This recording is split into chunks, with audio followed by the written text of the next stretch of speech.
For Ho Chi Minh, the North Vietnamese president, the years following the Geneva Agreement were bitterly disappointing.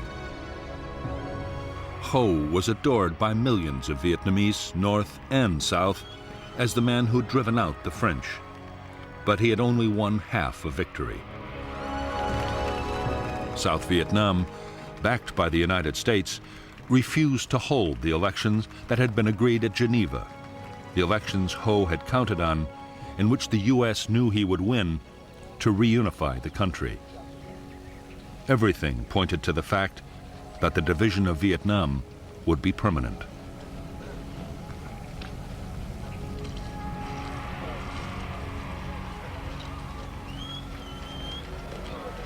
As a nationalist and founder of the Indo-Chinese Communist Party, Ho Chi Minh was fast transforming North Vietnam.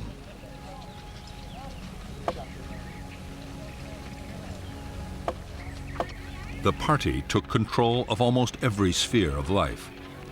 The reconstruction of the war-ravaged economy was pushed ahead at incredible speed.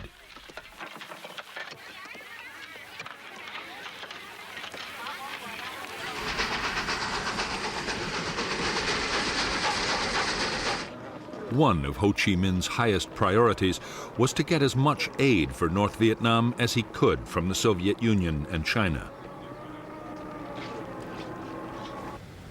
In July 1955 in Moscow, he won promises of cash help for the North to stave off a food crisis.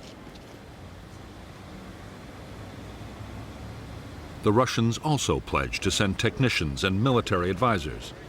At the same time, China meant to match or even better the Soviet offer.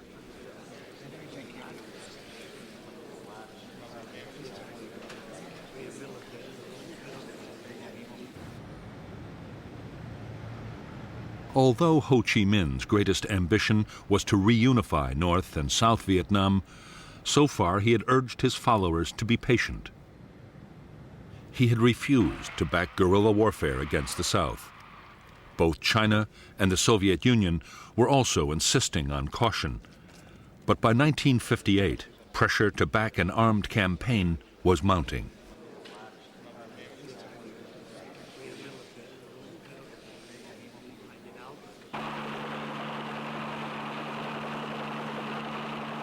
The tens of thousands of southern Viet Minh soldiers who came north after the Geneva Accords were by now restless and homesick. There was more pressure from inside the South, where the Viet Minh that had stayed behind were being wiped out by the new regime.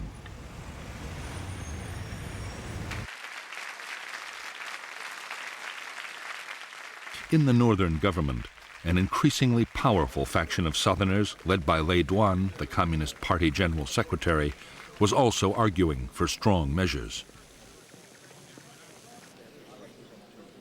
In January 1959, with Ho Chi Minh's blessing, the North Vietnamese Communist Party voted to support armed revolution in South Vietnam.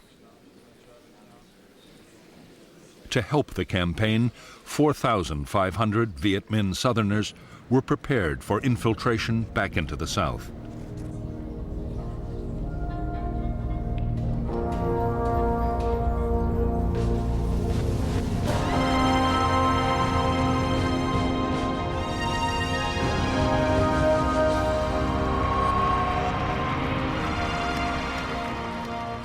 By 1957, 2 years after taking power in South Vietnam, Ngo Dinh Diem had impressed the United States.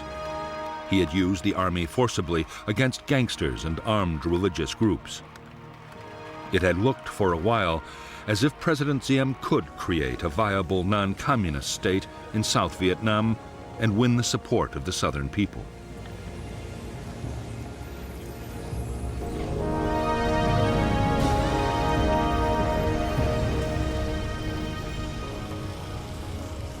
In fact, Diem had no intention of introducing the democracy or the social reforms that the United States wanted.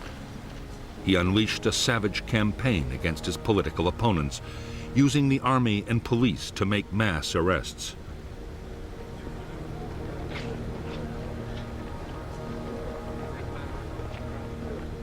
There was widespread torture and summary executions.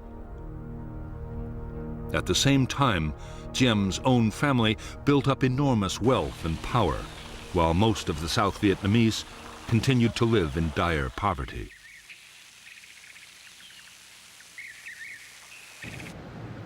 By September 1960, to the immense frustration of the United States, which was pouring in aid, Diem's regime was detested by vast numbers of South Vietnamese.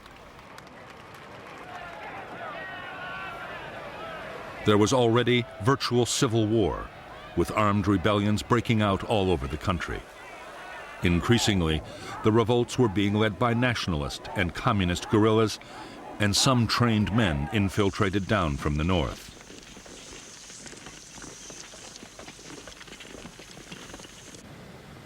Over 12 months, 1,400 local government officials and civilians were killed, and a further 700 kidnapped. In South Vietnam, the guerrillas began to mount bold attacks on military posts, convoys, and railways.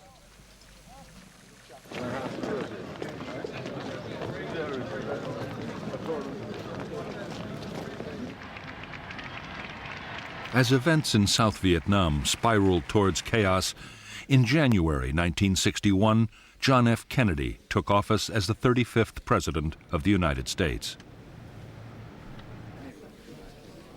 Almost at once, Kennedy faced a series of Cold War crises. Soviet Premier Nikita Khrushchev was preparing to resume atmospheric testing of atomic weapons. Khrushchev also promised to increase Russian support for communism around the world.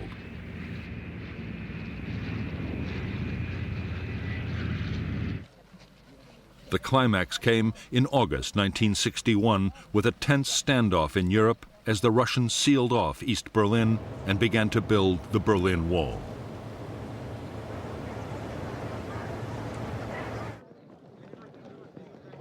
Kennedy's reaction to the sense of mounting threat was to order a massive strengthening of American defenses.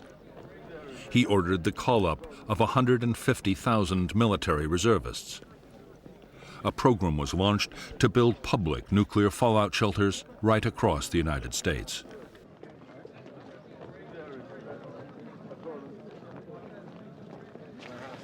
There was a surge in arms production, especially of strategic nuclear weapons.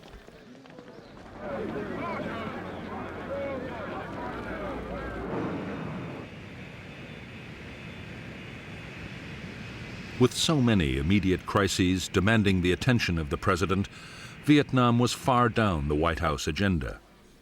All the same, concern was growing. The South Vietnamese guerrillas were now 17,000 strong.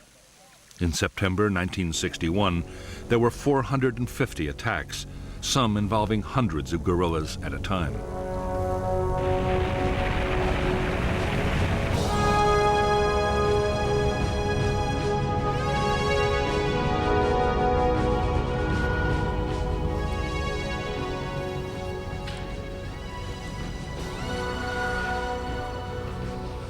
Shortly after the decision to mount an armed revolution in South Vietnam, an organization had been created to control the military and political effort.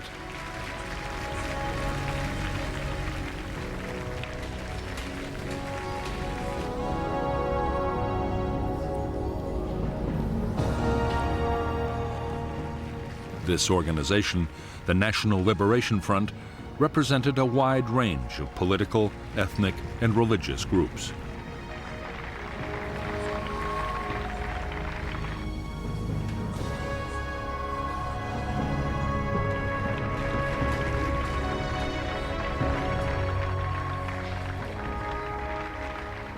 The military wing of the NLF was the People's Liberation Army. The army included guerrillas who had been sent down from North Vietnam, Viet Minh veterans, and local armed groups.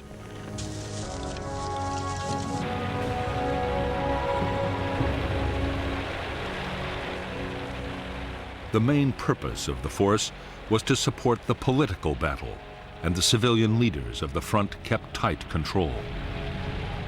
President Diem christened them the Viet Cong, the Vietnamese communists, and the name stuck.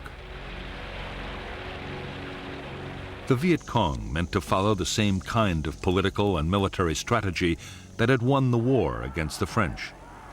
Politics, diplomacy, and violence would be carefully coordinated so each always worked with the others. For the time being, military activity would take second place to the political effort. Many hoped that a full-scale war would never be necessary. Others, particularly those closely connected with the North, saw a military campaign as the key to victory and expected it to pass through 3 critical stages.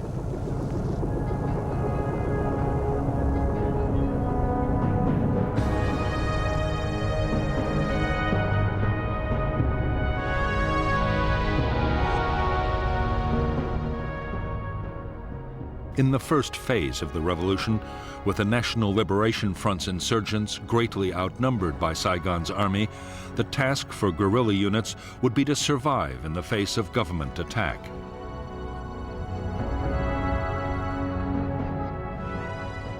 Safe base areas would be created as defensive sanctuaries and as springboards for small-scale guerrilla attacks. In the second phase, the insurgents would deploy larger units and would seek out bigger battles. The opposing forces would be more evenly balanced, and under relentless pressure, the enemy would become defensive and static.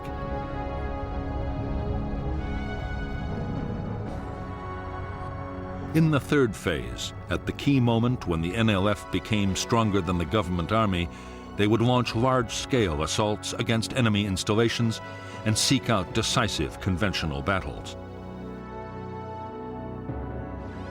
This phase, the general offensive, combined with uprisings in the cities and towns, would bring the downfall of the Saigon regime and the reunification of Vietnam.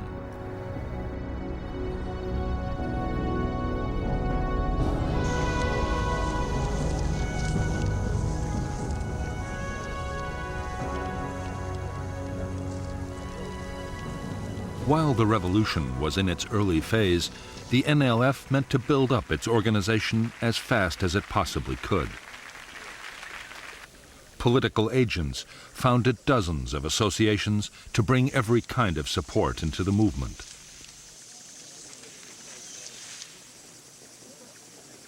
There were associations for women, farmers, students, and workers. In less than 2 years, the front claimed 300,000 members.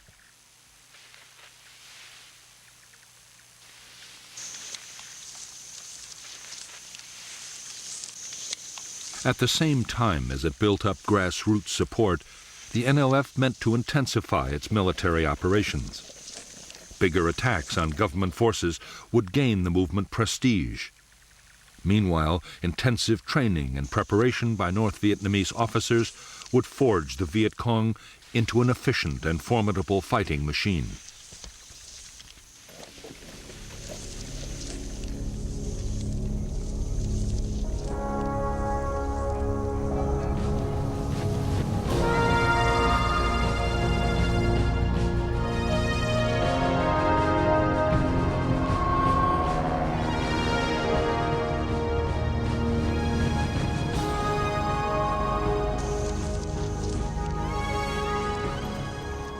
As the NLF tightened their grip on the countryside, the South Vietnamese army began to behave exactly as the guerrillas had expected them to.